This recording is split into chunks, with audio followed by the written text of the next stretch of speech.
NBA menyimpan segudang cerita. Tak hanya kesenangan, kelucuan, namun juga kesedihan dan kepahitan.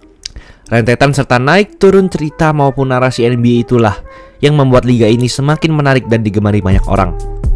Tapi ternyata ada juga sekumpulan peristiwa di NBA yang terbilang konyol, nggak masuk akal, dan nggak bisa dinalar.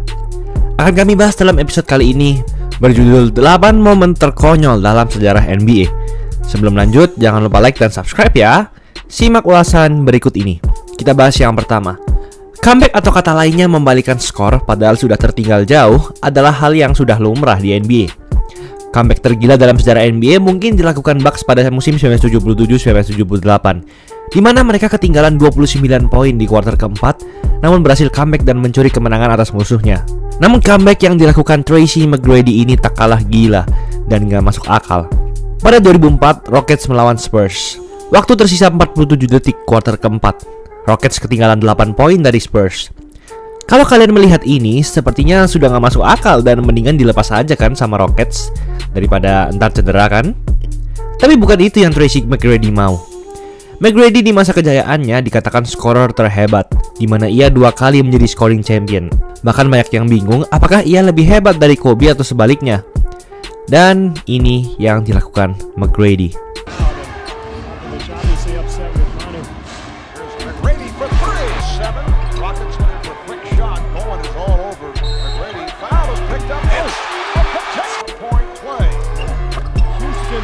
It in to McGrady. McGrady over Bowen for 3. Yes! It in. Kevin Brown lost it. Here comes McGrady. No timeout. Tremaine. McGrady for the win. Yes! 1.7 to go. San Antonio with no timeout. Here's Parker on the Rockets. McGrady mencetak 13 poin dalam 35 detik. Wow! Terlihat sangat tidak masuk akal, namun ini benar-benar terjadi. Dan Spurs pun akhirnya kalah. Tapi setidaknya McGrady masih bermain sportif seperti pemain basket biasa. Karena yang selanjutnya ini, bahkan ada seorang pemain yang mencoba memblok lawan menggunakan sepatu saat tanding. Desember 2018 ada sebuah game antara Kings melawan Timberwolves. Namun game ini dimulai dengan sangat konyol. Beberapa menit awal, sepatu pemain Taj Gibson lepas dan terjadilah ini.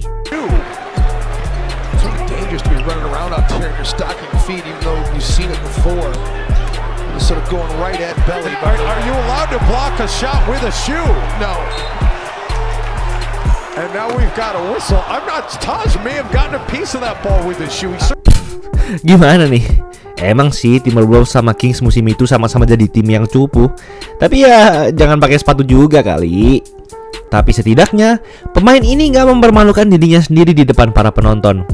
Karena yang selanjutnya ini gak hanya sekali seorang pemain mempermalukan dirinya sendiri di depan salah satu lapangan paling terkenal di dunia, namun 2 kali dalam satu play. Lebih parahnya lagi, dia adalah shooter terhebat sepanjang sejarah. Januari 2019, Golden State Warriors bertandang ke markas Lakers. Curry adalah shooter terhebat sepanjang masa, jadi wajar kalau saat latihan ia hampir selalu latihan menembak. Dan slam dunk adalah hal yang Curry tidak mahir. Ia bisa dunk, namun tidak mahir dan pastinya tak se-eksplosif LeBron atau Giannis. Namun di pertandingan ini, ia ingin mencoba membuktikan bahwa dunk adalah hal yang sudah ia kuasai. Tapi malah ini yang terjadi.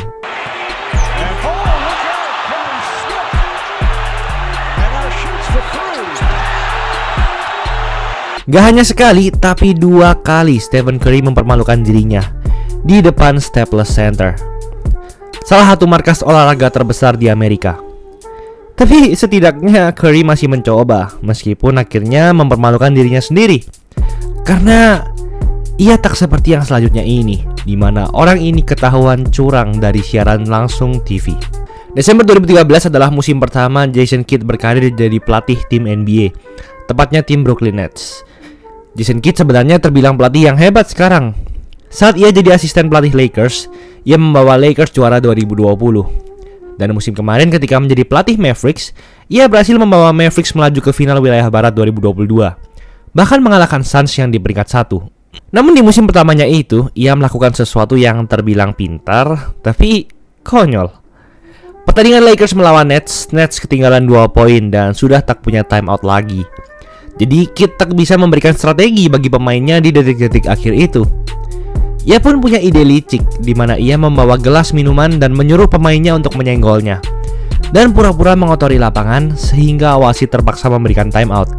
Tapi perkataan Jason Kidd yang menyuruh pemain menyenggolnya terekam jelas di TV, sehingga NBA memutuskan untuk mendenda Kidd sebesar $50.000, sekitar 781 juta rupiah. Wow. Pada akhirnya tim Jason Kidd pun tetap kalah. Tapi setidaknya ini masih di regular season. Kalah 1 game masih tidak apa-apa. Karena yang selanjutnya ini, semua pemain sebuah tim mempermalukan timnya sendiri.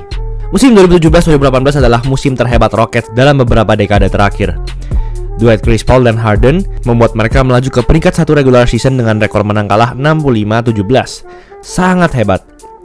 Di playoff, mereka berhasil melaju ke final wilayah barat, bertemu Warriors yang baru saja mendapatkan juara musim lalu dengan sangat mudah. Hanya kalah 1 kali saja selama rangkaian penuh playoff 2017. Tapi anehnya Rockets berhasil memimpin 3-2 di seri itu dan butuh 1 kemenangan saja untuk melaju ke final NBA. Namun game 6 Rockets kalah, tapi masih ada game 7. Game yang seharusnya krusial malah menjadi memalukan bagi sejarah tim Rockets.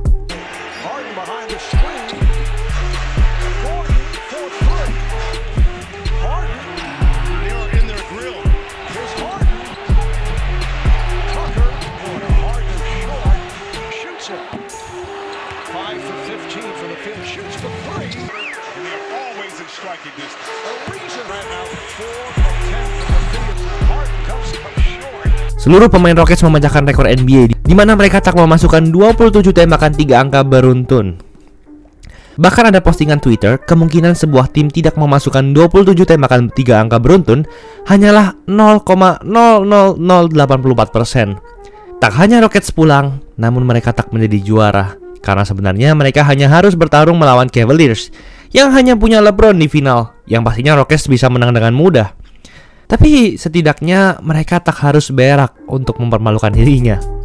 Karena yang selanjutnya ini mungkin jadi salah satu momen paling memalukan dalam sejarah NBA. 2008 adalah tahun terbentuknya Big Three Celtics, dan mereka langsung melaju ke final bertemu LA Lakers. Namun di game pertama, Pierce berhasil dapat nominasi aktor pebasket terbaik sepanjang sejarah. Kobe Bryant knocks it down. On the floor, this is Paul Pierce. See, he was in the midst of that crowd. Exactly what happened. Certainly not the sight the Celtics and their fans want to see. Paul Pierce in a lot of pain, had to be carried. Kelihatan Pierce cedera parah ya, sampai pakai kursi roda. Tapi tak lama kemudian ia kembali, bahkan mencetak 22 poin di akhir game dan membawa Celtics menang. Tapi bertahun-tahun kemudian ia ditanyai tentang cedera itu, dan ini pengakuannya. I have a confession to make. Whoa! I just had to go to a bathroom. A number one or a number two? I had to go to the bathroom. But why did you need a wheelchair to get to the bathroom? It was that bad. Something went down. I had to go to the bathroom. Aduh, gimana tuh? Tapi setidaknya game ini tak diganggu psikopat. Karena yang selanjutnya ini tak hanya game NBA yang diganggu, tapi semua orang di Amerika. 17 Juni 1994, Rockets bertemu Knicks di final NBA Game 5. Final NBA adalah momen yang ditunggu-tunggu semua fans basket. Yang lebih memukau, final tahun itu berakhir pada 7 game. Jadi terbilang sangat seru dan sengit. Tapi singkatnya, di game 5 itu, bahkan kanal TV harus mengganti siaran NBA ini dengan hal yang lebih mengerikan. O.J. Simpson adalah legenda football Amerika. Namun ia terlibat kasus pembunuhan mantan istri serta pacarnya itu. This is a Channel 5 News special report. There is a rather amazing story developing in Los Angeles this hour where California Highway Patrol is in pursuit of a white Ford Bronco, a car that was reported to be one that might contain O.J. Simpson and a friend earlier today. We're looking now at a live picture in Southern California. Bahkan TV harus men-split screen siaran langsung pengejaran O.J. Simpson ini dengan NBA final. Karena semua orang di negara Amerika jauh lebih tertarik dengan hal itu. Bahkan saat halftime, para pemain Knicks dan Rockets langsung menyalakan TV untuk mencari berita ini. Widih, ngeri banget ya. Tapi setidaknya, seperti yang gue bilang, game ini berjalan sengit hingga akhir dan tak ada blunder konyol dari pemain. Karena di nomor 1 ini, ada seorang pemain yang tak hanya blunder, namun lagi-lagi juga kehilangan juara NBA dan membuat pebasket terhebat sepanjang sejarah benci kepada dirinya. Final NBA 2018 jujur aja memang gak imbang, seperti yang gue bilang tadi. Warriors bertemu Cavs di final dan Cavs akhirnya dikalahkan 4-0. Tapi sebenarnya saat di game 1, mereka bisa saja mencuri satu kemenangan di kandang Warriors. LeBron yang meng-carry Cavs sudah susah-susah mencetak 51 poin. Namun semua itu dihancurkan oleh rekannya, J.R. Smith. Detik-detik akhir Cavs bisa saja menang tanpa overtime. Namun terjadilah ini. Rebound goes to the Cavs. J.R. Smith brings it back out. Throws it to Hill. Hill shot blocked. And we'll go to overtime. You get the feeling J.R. Smith thought they had the lead. He didn't know the score. J.R. Smith lupa dengan skornya dan mengira Cavs sudah unggul, padahal masih sama. LeBron pun sangat marah, Cavs pun kalah, dieliminasi di final NBA, dan LeBron pindah tim tepat musim depannya.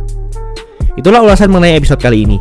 Yo guys, buat kalian yang mau cari-cari jersey basket, langsung aja cek sosmed @easysportswear. Tersedia di Shopee, Instagram, dan Tokopedia. Kuy, buruan diserbu! Jangan lupa like, komen, dan subscribe agar channel ini bisa berkembang dan menghasilkan video menarik lainnya. Thanks for watching, I'll see you in the next video.